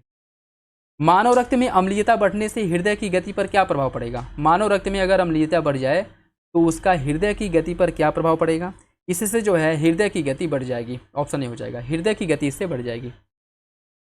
श्वासोच्छ्वास एवं श्वसन के संदर्भ में निम्नलिखित कथनों पर विचार कीजिए। श्वासोच्छ्वास भौतिक क्रिया है जबकि श्वसन जैविक क्रिया। श्वासोच्छ्वास क्रिया में ऊर्जा उत्पन्न होती है जबकि श्वसन क्रिया में ऊर्जा उत्पन्न नहीं होती है। श्वासोच्छ्वास क्रिया में एंजाइम की आवश्यकता नहीं होती है जबकि श्वसन क्रिया में एंजाइम उपस्थित होता है। फुट के हिसाब से बताइए इसका सही आंसर क्या होगा? इसका जो सही आंसर है वो हो जाएगा ऑप्शन डी। पहला और तीसरा सही है, दूसरा गलत है, दूसरा गलत है, ठीक है। दूसरे में क्या कह रहा है कि श्वासोच्छ्वास क्रिया में ऊर्जा उत्पन्न होती है जबकि श्वसन क्रिया में ऊर्जा उत्पन्न नहीं होती। ये बात बिल्कुल गलत है, ठीक है, ये जो है आपका गलत हो जाएगा, ठीक है। देखिए, श्वासोच्छ्वास एक भौतिक क्रिया है, ठीक है, जबकि श्वसन जैव रासायनिक क्रिया है। श्वासोच्छ्वास क्रिया में ऊर्जा उत्पन्न नहीं होती है जबकि श्वसन में ऊर्जा उत्पन्न होती है, तो यह जो है आपका गलत हो जाएगा, ठीक है। सही आंसर डी है। निम्नलिखित में से कौन से विटामिन को रक्त स्त्रावरोधी विटामिन कहा जाता है? Vitamin B6, vitamin E, vitamin A या फिर विटामिन के? इसका सही आंसर डी हो जाएगा, विटामिन के को रक्तारोधी, मतलब यह जो है रक्त को बहने से रोकता है, ठीक है, रक्त को बहने से रोकता है, जिसे फिलोक्विनोन कहा जाता है, ठीक है, फिलोक्विनोन, ऑप्शन डी। जैसे कहीं चोट लग जाती है, चोट लगने के बाद जो ब्लड निकलता है वो एक समय के बाद रुक जाता है, ठीक है, एक समय के बाद बंद हो जाता है, और इसके रीजन क्या है? विटामिन के, ठीक है, विटामिन के की वजह से। फलों के रस के परिरक्षण के लिए प्रायः किस रसायन का प्रयोग किया जाता है? Silver sulphide, sodium benzoate, sulphuric अम्ल या फिर मैग्नीशियम ऑक्साइड। इसका सही आंसर हो जाएगा ऑप्शन बी, सोडियम बेंजोएट का प्रयोग फलों के परिरक्षण में किया जाता है। निम्नलिखित में से किसकी कमी से फैटी लीवर का विकास होता है? कोलिन की कमी, टोकोफेरॉल की, नियासिन की या फिर थायमिन की? किसकी कमी से फैटी लीवर का विकार उत्पन्न होता है? इसका जो सही आंसर है वो हो जाएगा ऑप्शन ए, कोलिन की कमी से। ऑप्शन ए हो जाएगा, ऑप्शन ए। हाइपोथैलेमस शरीर के तापमान को नियंत्रित करता है और कशेरुक रज्जु प्रतिवर्ती क्रिया को नियंत्रित करता है। सेरिब्रम सोच व संज्ञानात्मक क्रियाओं को नियंत्रित करता है। कौन सा विकल्प इसमें से सही है? फूड के हिसाब से बताइए, वो हो जाएगा ऑप्शन डी, तीनों विकल्प सही हैं। तीनों विकल्प इसका सही हो जाएगा, तीनों विकल्प सही हो जाएंगे। ड्रॉप्सी रोग किसमें मिलावट के कारण होता है? दूध, पनीर, सरसों का तेल या फिर पानी? इसका देखिए, इसका जो सही आंसर है वो हो जाएगा आपका ऑप्शन सी, सरसों के तेल में मिलावट के कारण ड्रॉप्सी रोग होता है। ऑप्शन सी इसका सही हो जाएगा, ठीक, ऑप्शन सी इसका सही हो जाएगा। और सरसों के तेल में अर्जिमोन के तेल की मिलावट से यह रोग होता है, ठीक है। सरसों के तेल में अगर हम अर्जिमोन का तेल मिला दें, अर्जिमोन का तेल मिला दें तो इससे जो है ड्रॉप्सी रोग हो जाता है, ड्रॉप्सी रोग। निम्नलिखित में से कौन सा एक गलत है? कौन सा एक गलत है? डीएनए फिंगरप्रिंटिंग जो है इसका मुख्यालय हैदराबाद में है। सेंट्रल ड्रग इंस्टीट्यूट लखनऊ, केंद्रीय प्रतिरक्षा विज्ञान संस्थान नई दिल्ली और मानसिक विकलांग राष्ट्रीय संस्थान मुंबई। कौन सा विकल्प इसमें से गलत है? इसका सही आंसर डी हो जाएगा, मानसिक विकलांग राष्ट्रीय संस्थान मुंबई में नहीं है। या कहाँ पे है? या आपके हैदराबाद में है, हैदराबाद में, ठीक है। तो डी गलत हो जाएगा, बाकी विकल्प आपके सही हैं। नेक्स्ट देखिए, अग्नाशय के संदर्भ में कौन सा विकल्प सही है, ये आपको बताना है। यह अंतःस्रावी और बहिःस्रावी दोनों प्रकार की ग्रंथि है। इसके अंतःस्रावी भाग में अम्लीय प्रकृति का अग्नाशयी रस निकलता है। इसके बाह्यस्रावी भाग से केवल इंसुलिन नामक हार्मोन स्रावित होता है। कौन सा विकल्प इसमें से सही है? इसका सही आंसर ए हो जाएगा, पहला सही है, बाकी दोनों विकल्प गलत हैं, ठीक है, बाकी दोनों विकल्प गलत है। बाकी अगर पूछे अग्नाशय का जो आकार है या कैसा होता है, याद रखिएगा यह उल्टा यू आकार का होता है अग्नाशय, ठीक है, उल्टा यू आकार का। और इसकी अगर हम बात करें, अग्नाशय की बहिःस्रावी भाग से क्षारीय प्रकृति का अग्नाशयी रस स्रावित होता है, न कि अम्लीय प्रकृति का, ठीक है। और अंतःस्रावी भाग से इंसुलिन और ग्लूकैगान नामक हार्मोन्स का स्रावण होता है, ठीक है। इंसुलिन के साथ साथ ग्लूकैगान नामक हार्मोन्स का भी स्रावण होता है। तो ये भी आपका गलत हो जाएगा और ये भी। सही आंसर इसका ए है, केवल एक सही है। निम्नलिखित उम्मों पर विचार कीजिए, कुछ एंजाइम और कार्य हैं। ट्रिप्सिन, कुछ एंजाइम, ट्रिप्सिन जो है प्रोटीन का पाचन करता है, लाइपेज स्टार्च का, और एमाइलेज वसा का। कौन इसमें से सही सुमिलित है? फूड के हिसाब से बताइए, वो हो जाएगा आपका ऑप्शन सी।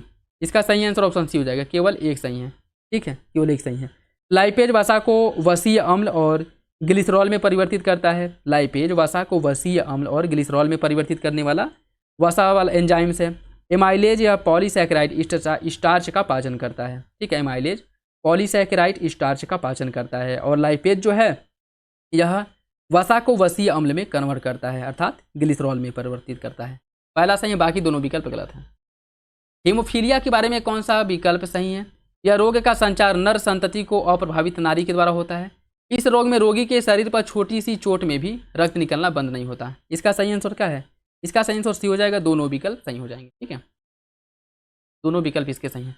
निम्नलिखित में से कौन सा पादप हार्मोन बौने पौधों को लंबा करने में मदद करता है? ऑक्सीन, इथिलीन, जिबेरेलिन या फिर साइटोकाइनिन? कौन इसमें बौने पौधों को लंबा करने में महत्वपूर्ण भूमिका निभाता है? वो आपका जिबरेलिन है, ऑप्शन सी हो जाएगा, ऑप्शन सी इसका सही है। निम्न कथनों पर विचार कीजिए। डुप्लीकेशन डीएनए से आरएनए बनाने की विधि, ट्रांसक्रिप्शन डीएनए से आरएनए बनाने की विधि, ट्रांसलेशन आरएनए से डीएनए बनाने की विधि। इसमें बताना है कौन सा विकल्प सही है। देखिए, इसका जो सही आंसर है वो हो जाएगा ऑप्शन बी, पहला दूसरा सही है, तीसरा गलत हो जाएगा, तीसरा गलत है, ठीक है। देखिए, इसमें ट्रांसलेशन की अगर हम बात करें, ट्रांसलेशन मैसेंजर आरएनए से प्रोटीन बनने की विधि है, जिसमें मैसेंजर आरएनए केंद्रक से निकल करके राइबोसोम पर लग जाता है, ठीक है, और यह प्रोटीन संश्लेषण का कार्य करता है। तो पहला दूसरा सही हो जाएगा, तीसरा गलत है, तीसरा जो है गलत है। निम्नलिखित में से कौन सा एंजाइम दूध को दही में स्कंदित कर देता है? रेनिन, पेप्सिन, रेजिन या फिर सीट्रेट? इसका सही आंसर क्या है? इसका सही आंसर ये हो जाएगा रेनिन, ऑप्शन ए इसका सही है। निम्नलिखित कथनों पर विचार कीजिए। डाउन सिंड्रोम, सीलिएक रोग, पटाऊ सिंड्रोम और थैलीसीमिया रोग। इसमें बताना है कौन अनुवांशिक रोग है, कौन इसमें से अनुवांशिक रोग है? इसका हो जाएगा ऑप्शन डी, यह सभी अनुवांशिक रोग है। डाउन सिंड्रोम, सीलिएक रोग, पटाऊ सिंड्रोम और थैलीसीमिया, ऑप्शन डी इसका सही हो जाएगा। निम्नलिखित कथनों पर विचार कीजिए। निमोनिया, टाइफाइड, हर्पीज और खसरा, कौन से बीमारी जीवाणु द्वारा फैलता है? इसमें कौन सा रोग जीवाणुओं द्वारा होता है, आपको बताना है। इसका सही आंसर सी हो जाएगा, पहला और दूसरा। निमोनिया और टाइफाइड या जीवाणु द्वारा होता है, जबकि हर्पीज और खसरा वायरस द्वारा होता है, ठीक है, वायरस द्वारा होता है। सही आंसर इसका सी हो जाएगा, पहला दूसरा सही है, तीसरा चौथा गलत हो जाएगा। निम्नलिखित में से कौन सा विकल्प सुमेलित नहीं है? माल्टेज, माल्टोज को ग्लूकोज में बदलता है, इरेप्सिन प्रोटीन को अमीनो अम्ल में, लाइपेज सुक्रोज को ग्लूकोज में, और लैक्टेज लैक्टोज को ग्लूकोज में। कौन सा विकल्प इसमें से सही नहीं है? देखिए इसका जो सही आंसर है वो हो जाएगा आपका option C. Option C, lipase sucrose को ग्लूकोज में बदलता है, ये गलत है। लाइपेज की बात करें तो यह इमल्सीकृत वसाओं को ग्लिसरीन और फैटी एसिड में बदलता है, ठीक है।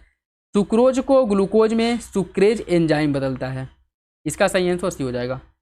लैंगरहंस की कोशिकाओं द्वारा स्त्रावित पदार्थ के संदर्भ में कौन सा विकल्प गलत है? अल्फा कोशिकाएं ग्लूकेगान का स्त्रावण करती हैं, बीटा कोशिकाएं इंसुलिन का, गामा कोशिकाएं अग्नाशयी पॉलीपेप्टाइड का, और डेल्टा कोशिकाएं ग्रेलिन का। कौन सा विकल्प इसमें से सही नहीं है ये आपको बताना है। देखिए इसका जो सही आंसर है वो हो जाएगा ऑप्शन डी, डेल्टा कोशिकाएं ग्रेलिन का, यह आपका गलत है, ठीक है। देखिए लैंगरहंस की डेल्टा कोशिकाओं द्वारा सोमैटोस्टैटिन का स्त्रावण होता है, ठीक है। लैंगरहंस की डेल्टा कोशिकाएं सोमैटोस्टैटिन का स्त्रावण करती हैं, तो डी गलत हो जाएगा। बाकी विकल्प आपके सही हैं। निम्नलिखित कथनों पर विचार कीजिए, कौन सा विकल्प सही है? सही विकल्प का चयन करना है। स्टेम कोशिकाओं में विभाजन एवं पुनर्नवीकरण की क्षमता पाई जाती है। स्टेम कोशिकाएं ऊतकों का पुनर्नवीकरण कर सकती हैं। स्टेम कोशिकाएं प्लूरीपोटेंट और मल्टीपोटेंट दोनों प्रकार की होती हैं। इसमें बताना है कौन सा विकल्प सही है। इसका सही आंसर हो जाएगा ऑप्शन डी, सभी विकल्प, तीनों विकल्प सही हैं, तीनों विकल्प सही हो जाएंगे। निम्नलिखित में से किस तत्व की अधिकता के कारण सीडेरोसिस नामक रोग होता है? सीडेरोसिस नामक रोग किसकी अधिकता के कारण होता है? लोहा, तांबा, मैग्नीज या फिर पारा। इसका सही आंसर क्या होगा? इसका जो सही आंसर है वो हो जाएगा ऑप्शन ए, सीडेरोसिस रोग जो है लोहे की अधिकता के कारण होता है, सॉरी लोहे की कमी के कारण होता है, अधिकता नहीं, ठीक है। लोहे की कमी के कारण, एक सेकेंड, अधिकता। देखिए सीडेरोसिस रोग जो है लोहे की अधिकता के कारण ही होता है। लोहे की कमी के कारण जो होता है वह आपका एनीमिया है। लोहे की कमी के कारण एनीमिया रोग होता है, ठीक है। और अधिकता के कारण होता है सीडेरोसिस रोग, ऑप्शन ए हो जाएगा इसका। निम्नलिखित कथनों पर विचार कीजिए। जीव द्रव्य में लगभग 90% जल, 7% प्रोटीन और 2% कार्बोहाइड्रेट पाया जाता है। सभी सजीवों की संरचनात्मक और कार्यात्मक इकाई कोशिका होती है। अरस्तु को जीव विज्ञान का पिता कहा जाता है। कौन सा विकल्प इसका सही होगा? इसका सही आंसर डी हो जाएगा, तीनों विकल्प सही हैं, ऑप्शन डी इसका सही है, ऑप्शन डी। निम्नलिखित कथनों पर विचार कीजिए। कोशिका की खोज सर्वप्रथम रॉबर्ट हुक ने की थी। कोशिका सिद्धांत स्लाइडेन और श्वान ने दिया था। जीवाणु कोशिका सिद्धांत का अपवाद है। माइटोकांड्रिया केवल प्रोकैरियोटिक कोशिका में पाई जाती है। इसमें बताना है गलत विकल्प कौन सा है। इसका सही आंसर बी हो जाएगा, बी। तीसरा और चौथा गलत है, ठीक है, तीसरा चौथा गलत हो जाएगा। कोशिका की खोज सर्वप्रथम रॉबर्ट हुक ने की थी, इसलिए पहला तो आपका सही है, ठीक। और कोशिका सिद्धांत जर्मन वनस्पति विज्ञानी स्लाइडेन और जो जर्मन जंतु विज्ञानी श्वान है इन्होंने दिया था। विषाणु जो है एक पूर्ण परजीवी होता है। कोशिका सिद्धांत का जो है यह एक अपवाद है, ठीक है, तो इसलिए तीसरा गलत हो जाएगा। और माइटोकांड्रिया यह प्रोकैरियोटिक कोशिकाओं में नहीं पाई जाती है, यह केवल यूकैरियोटिक कोशिकाओं में पाई जाती है, तो ये भी आपका गलत हो जाएगा। सही आंसर इसका बी है, तीसरा चौथा, ठीक है। जीवाणु कोशिका सिद्धांत का अपवाद नहीं, बल्कि जो वायरस है यह कोशिका सिद्धांत का अपवाद है, ठीक है, तो ये भी गलत हो जाएगा। निम्नलिखित कथनों पर विचार कीजिए। माइटोकांड्रिया में ऊर्जा उच्च के रूप में, ऊर्जा जो है माइटोकांड्रिया ऊर्जा जो है इसमें संचित होता है, किस रूप में संचित होता है? देखिए इसकी अगर हम बात करें,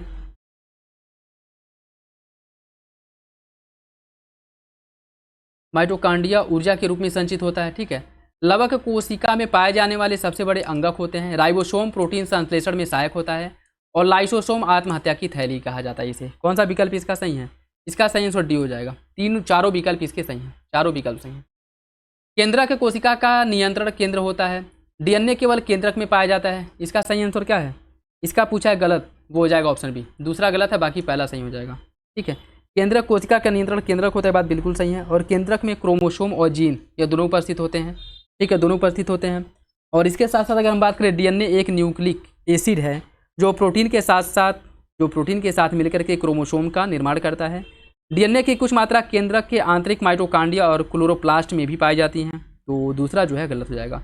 मूल रूप से डीएनए एक आनुवांशिक पदार्थ है जो लक्षणों गुणों को माता पिता से बच्चों में क्या करता है? स्थानांतरित करता है।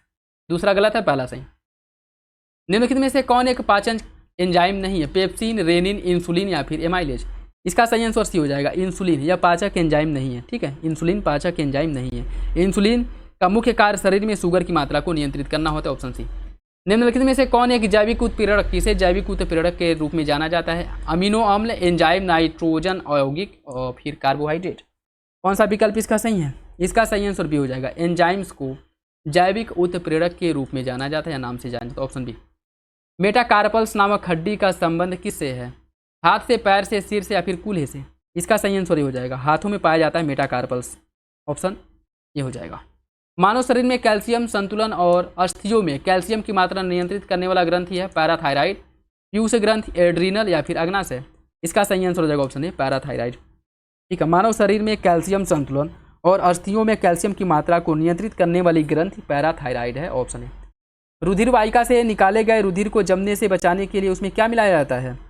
इसमें जो है क्या मिलाया जाता है? उसमें सोडियम ऑक्जेलेट मिलाया जाता है। ठीक है, सोडियम ऑक्जेलेट मिलाया जाता है, ऑप्शन ए हो जाएगा।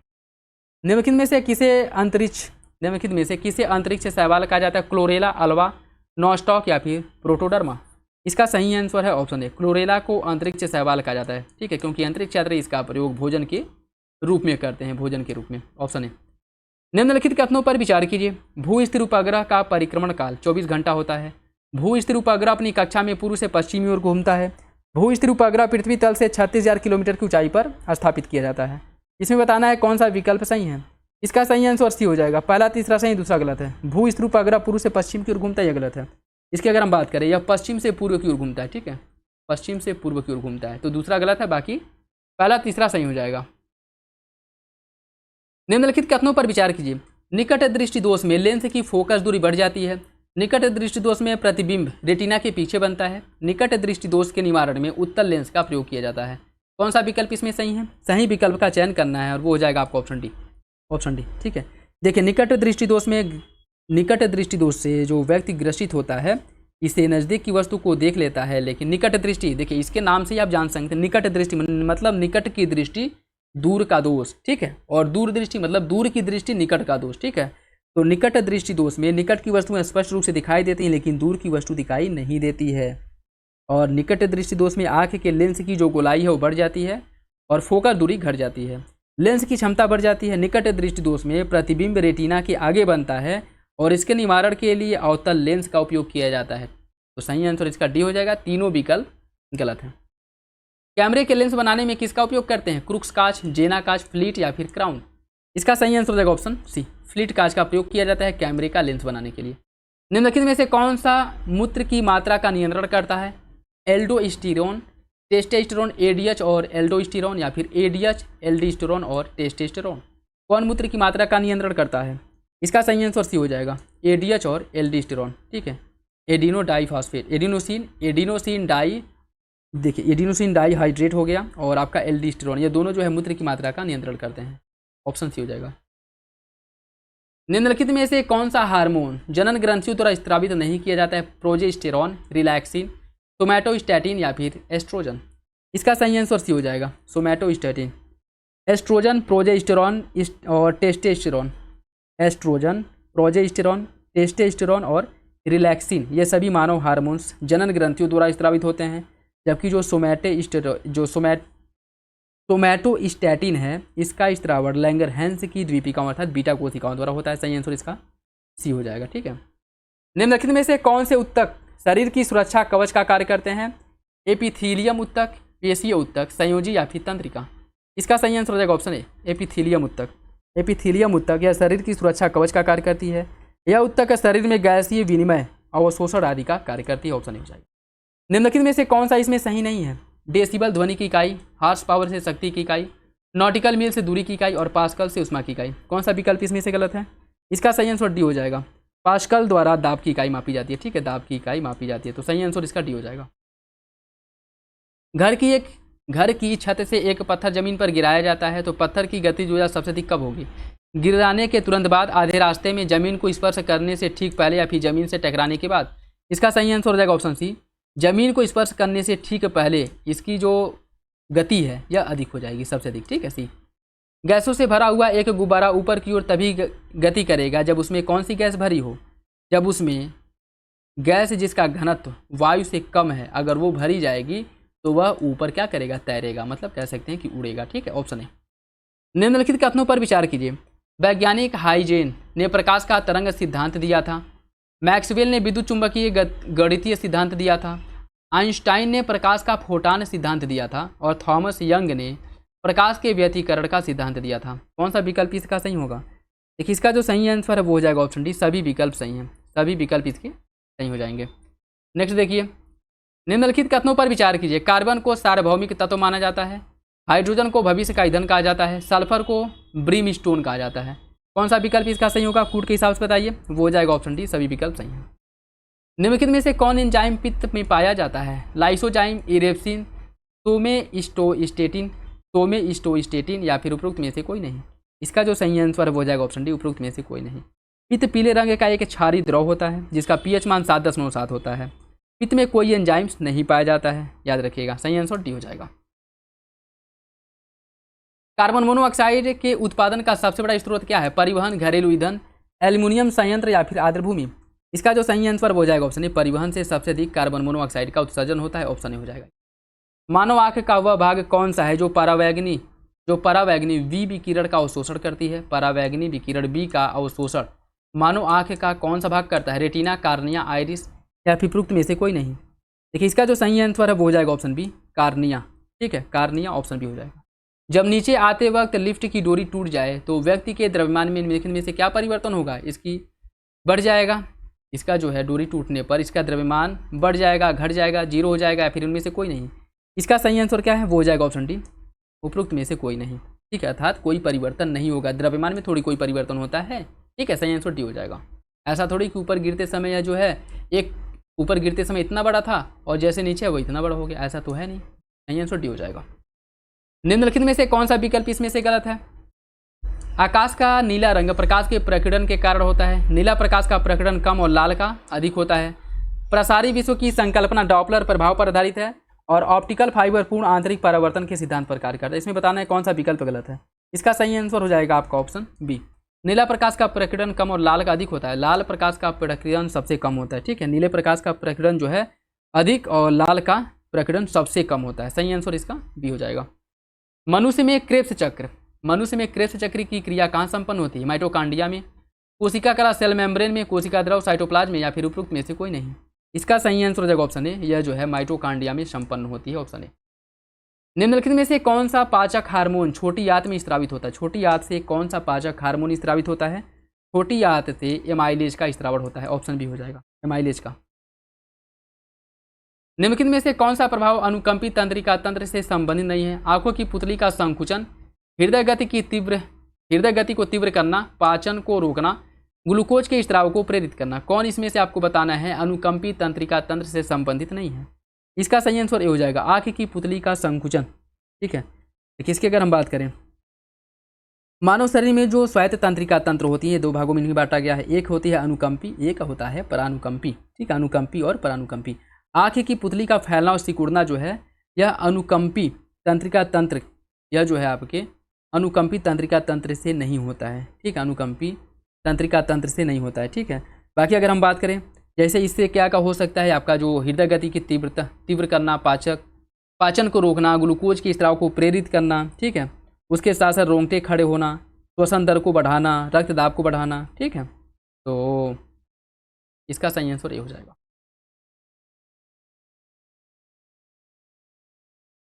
नेक्स्ट देखिए, मनुष्य के भाग एवं उनके कार्यों के बारे में कौन सा विकल्प गलत है? गंध का ज्ञान घ्राण पिंड, और जो आपका गंध का ज्ञान है वो घ्राण पिंड से होता है, जिसको ऑप्सिविजुअल स्वाइम कहा जाता है। दृष्टि ज्ञान कार्पोरा क्वाड्रिजेमिना द्वारा होता है। ठीक है, और आपका ऐच्छिक क्रियाओं पर नियंत्रण मेडुला ऑब्लंगाटा करता है। सर्दी गर्मी और पीड़ा के प्रेरित की जो अनुक्रिया होती है मस्तिष्क, या कह सकते हैं कि प्रमस्तिष्क करता है। इसमें बताना है कौन सा विकल्प सही नहीं है। इसका देखिए, इसका जो सही आंसर है वो हो जाएगा आपका ऑप्शन सी हो जाएगा। ठीक है, बाकी विकल्प सही है। मेंडल का जो अनुवांशिक सिद्धांत है इसकी इस पर आधारित है। मेंडल का अनुवांशिक सिद्धांत आधारित है लैंगिक जनन पर। ऑप्शन सी हो जाएगा, यह लैंगिक जनन पर आधारित है। Option C. मनुष्य के यकृत एवं मांसपेशियों में ऊर्जा किस रूप में जमा होता है? कार्बोहाइड्रेट, वसा, प्रोटीन या फिर ग्लाइकोजन। यह जमा होता है ग्लाइकोजन के रूप में। ऑप्शन डी हो जाएगा। रक्त में प्रतिस्कंदन पदार्थ कौन सा है? फाइब्रोनेजेन, हिपैरिन, थ्रोम्बिन या फिर ग्लोबिन। इसका सही आंसर हो जाएगा option B, heparin. Option B सही है। एल्बुमिन प्रोटीन का निर्माण कहाँ होता है? एल्बुमिन प्रोटीन का निर्माण यकृत में होता है। ऑप्शन ए हो जाएगा, ऑप्शन ए इसका सही है। मानव शरीर की वह ग्रंथि कौन सी है जो एंजाइम्स एवं हार्मोन दोनों का स्त्राव करती है? पीयूष, अग्नाशय, यकृत या फिर इनमें से कोई नहीं। इसका सही आंसर हो जाएगा ऑप्शन बी, अग्नाशय ग्रंथि। यह मानव शरीर की ऐसी ग्रंथि है जो एंजाइम्स और हार्मोन्स दोनों का स्त्राव करती है। ऑप्शन बी हो जाएगा, ठीक है, ऑप्शन बी। मानव शरीर में कार्बन डाइऑक्साइड का परिवहन किस माध्यम से होता है? मानव शरीर में कार्बन डाइऑक्साइड का जो परिवहन होता है या रक्त में हीमोग्लोबिन के माध्यम से भी होता है, प्लाज्मा में घुल करके भी होता है और बाइकार्बोनेट्स के माध्यम से भी होता है। तो सही आंसर डी हो जाएगा। निम्नलिखित में से जीव का कौन सा भाग मीठापन का अनुभव कराता है? किनारों पर स्थित स्वाद कलिकाएं, शीर्ष पर स्थित स्वाद कलिकाएं, आधार पर स्थित स्वाद कलिकाएं या फिर इनमें से उपरोक्त में से सभी? इसका हो जाएगा ऑप्शन बी। देखिए, जीव के शीर्ष भाग पर स्थित स्वाद कलिकाएं जो है मीठापन के स्वाद का अनुभव कराती हैं। किनारे पर जो स्वाद कलिकाएं होती हैं वह जो है स्थित स्वाद कलिकाएं खट्टेपन का क्या कहती हैं? अनुभव कराती हैं। और आधार पर स्थित जो स्वाद कलिकाएं होती हैं वो कड़वेपन का अनुभव कराती हैं। इसका भी हो जाएगा। निम्नलिखित में से कौन सा विकल्प सही नहीं है? आलू का हरा रंग सोलेनिन के कारण होता है, मूली में तीखापन आइसोसाइनेट के कारण होता है, प्याज में गंध जो आता है एलाइसिन के कारण और मिर्च में तीखापन कैप्सेसिन के कारण। कौन सा विकल्प इसमें से गलत है? इसका हो जाएगा ऑप्शन सी, प्याज में जो गंध आता है, प्याज में जो गंध होता है वह एलाइल प्रोपाइल डाइसल्फाइड के कारण होता है। ठीक है, एलाइल प्रोपाइल डाइसल्फाइड के कारण प्याज में गंध आता है। सही आंसर सी हो जाएगा। निम्नलिखित में से कौन सा ही सुमिलित है? कंद, आलू जो है कंद का उदाहरण, हल्दी प्रकंद का, और प्याज लहसुन जो है वह सल्क कंद का उदाहरण है। कूट के हिसाब से बताइए सही आंसर क्या है? इसका सही आंसर डी हो जाएगा। सभी विकल्प सही हैं। ठीक है। उत्तर प्रदेश खादी ग्रामोद्योग बोर्ड का स्थापना कब किया गया था? 1948, 56, 60 या फिर 66? उत्तर प्रदेश खादी ग्रामोद्योग आयोग या जो बोर्ड है इसका गठन किया गया था 1960 में। याद रखिएगा, इंपॉर्टेंट है, ऑप्शन सी हो जाएगा। नेक्स्ट देखिए, फूलर झील कहाँ पे है? उत्तर प्रदेश में फूलर झील है आपके पीलीभीत में, जहाँ से गोमती नदी का उद्गम होता है। नौ झील है मथुरा में, नौ झील मथुरा में है। करेला झील कहाँ पे है? करेला झील है लखनऊ में, और बखिरा झील है संत कबीर नगर में। इसका सही आंसर 4, 1, 2, 3 ऑप्शन डी हो जाएगा। ऑप्शन डी इसका सही है। ठीक है, बाकी कुछ अन्य झीलें जो हैं जैसे सूर सरोवर झील है आगरा में, लीलौरा झील बरेली में है, बेती झील है प्रतापगढ़ में, और मोती झील कानपुर नगर में है। इसका डी हो जाएगा। ठीक है। उत्तर प्रदेश का जिला ललितपुर तीन ओर से मध्य प्रदेश से घिरा है।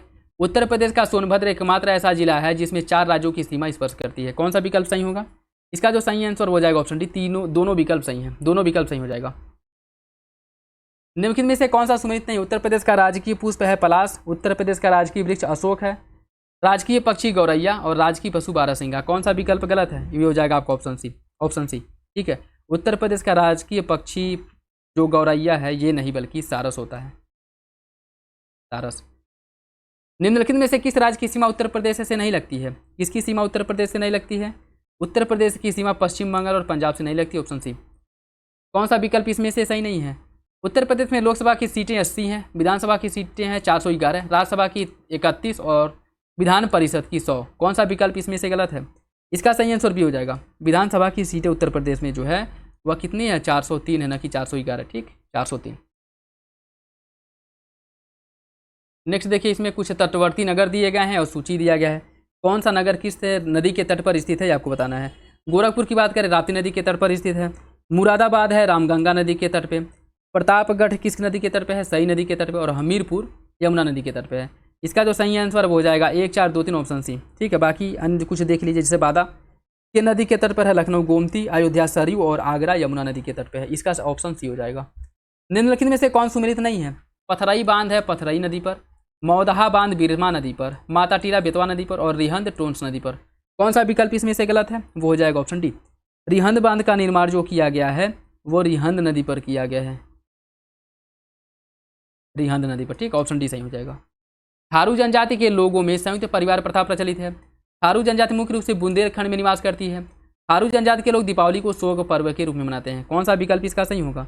इसका सही आंसर डी हो जाएगा। पहला और तीसरा सही, दूसरा गलत है। ठीक है, दूसरा गलत हो जाएगा, क्योंकि थारू जनजाति मुख्य रूप से उत्तर प्रदेश के तराई वाले क्षेत्र में, जो गोरखपुर के आसपास वाला क्षेत्र है वहाँ पर, गोरखपुर हो गया, कुशीनगर वाला क्षेत्र हो गया, आजम और फिर से महाराजगंज वाला क्षेत्र, वहाँ पर निवास करती है। सही आंसर इसका बी हो जाएगा, सॉरी ऑप्शन डी हो जाएगा। चुनार, चूर के डल्ला इन स्थानों पर स्थापित कारखाने किस उद्योग से संबंधित है? कालीन, सीमेंट, चीनी या फिर कोयला?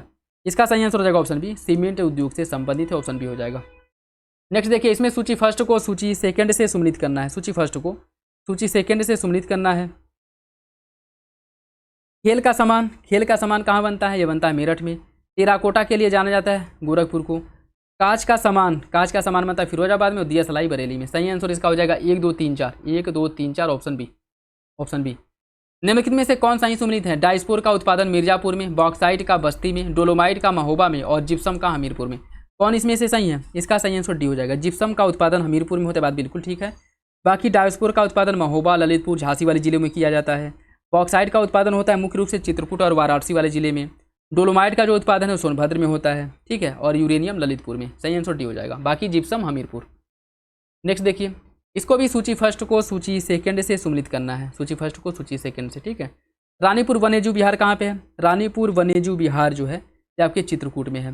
कैमूर वन्यजीव विहार कहाँ है? कैमूर वन्यजीव विहार मिर्जापुर वाले क्षेत्र में स्थित है। सोहागी बरवा है महाराजगंज में। और किशनपुर है लखीमपुर खीरी में। किशनपुर लखीमपुर खीरी में है। इसका सही आंसर 3 2 1 4 ऑप्शन ए हो जाएगा। ऑप्शन ए इसका सही है। नेक्स्ट देखिए, इसमें भी सूची फर्स्ट को सूची सेकंड से सम्मिलित करना है। उत्तर प्रदेश संगीत नाट्य अकादमी, इसका मुख्यालय कहाँ है? उत्तर प्रदेश संगीत नाट्य अकादमी का मुख्यालय लखनऊ में है। निराला आर्ट गैलरी कहाँ पे है? यह आपके प्रयागराज में है। अंतर्राष्ट्रीय रामलीला केंद्र अयोध्या में है। और भारत लोक कला परिषद है वाराणसी में। इसका सही आंसर हो जाएगा 1 4 3 2 ऑप्शन सी, 1 4 3 2, ठीक है। बाकी प्रयाग संगीत सम्मेलन और प्रयाग संगीत समिति ये भी आपके प्रयागराज में ही है। नेक्स्ट देखिए, इसमें भी सूची फर्स्ट को सूची सेकंड से सम्मिलित करना है। राजकीय चर्म संस्थान कहाँ पे है? राजकीय चर्म संस्थान है कानपुर में। उत्तर प्रदेश उद्यमिता विकास संस्थान लखनऊ में है। उत्तर प्रदेश उद्यमिता विकास संस्थान। उत्तर प्रदेश राज्य औद्योगिक विकास प्राधिकरण यह आपके कहाँ पे है? कानपुर में है। और फूड क्रॉफ्ट इंस्टीट्यूट कहाँ है? फूड क्रॉफ्ट इंस्टीट्यूट है अलीगढ़ में है, ठीक है। इसका जो सही आंसर है वो हो जाएगा आपका 1 2 4 2 1 3 4 2 ऑप्शन डी हो जाएगा। नेक्स्ट देखो, जनजाति दी गया और जनपद दिया गया। सहरिया जनजाति कहाँ निवास करती है? सहरिया जनजाति निवास करती है ललितपुर में। और अगरिया जनजाति सोनभद्र में। गोंड जनजाति मुख्य रूप से महाराजगंज वाले क्षेत्र में और थारू गोरखपुर वाले क्षेत्र में। इसका जो सही आंसर है वो हो जाएगा 2 1 3 4 ऑप्शन सी हो जाएगा, ऑप्शन सी। उत्तर प्रदेश उर्दू अकादमी की स्थापना कब की गई थी? उत्तर प्रदेश उर्दू अकादमी का स्थापना 1972 में हुआ था, ठीक है। 1972 में उत्तर प्रदेश उर्दू अकादमी का स्थापना किया गया था। ऑप्शन बी सही हो जाएगा। नेक्स्ट देखिए, कुछ महोत्सव और स्थान दिया गया है। सुलभकुल महोत्सव का आयोजन कहाँ किया जाता है? सुलभकुल महोत्सव का आयोजन होता है आगरा में। कजरी महोत्सव का आयोजन मिर्जापुर में होता है। काम्पिल्य मेला का जो आयोजन है फर्रुखाबाद में। सरधना मेला मेरठ में। इसका सही आंसर हो जाएगा डी 2 1 4 3, ठीक है, 2 1 4 3। बाकी कबीर महोत्सव मगहर में, बुद्ध महोत्सव सारनाथ में मनाया जाता है, ये भी याद रखिएगा। नेक्स्ट देखिए, इसमें भी सूची फर्स्ट को सूची सेकंड से सम्मिलित करना है। सूची फर्स्ट को सूची सेकंड से सम्मिलित करना है। पिपरावा कहाँ पे है? पिपरावा जो है यहाँ पे कपिलवस्तु सिद्धार्थनगर में है। कपिलवस्तु सिद्धार्थनगर में है पिपरावा, ठीक है। पिपरावा का कपिलवस्तु सिद्धार्थनगर यह आपका नवीन नाम है। कपिलवस्तु सिद्धार्थनगर। ऋषिपतनम सारनाथ को प्राचीन काल में ऋषिपतनम के नाम से जाना जाता था।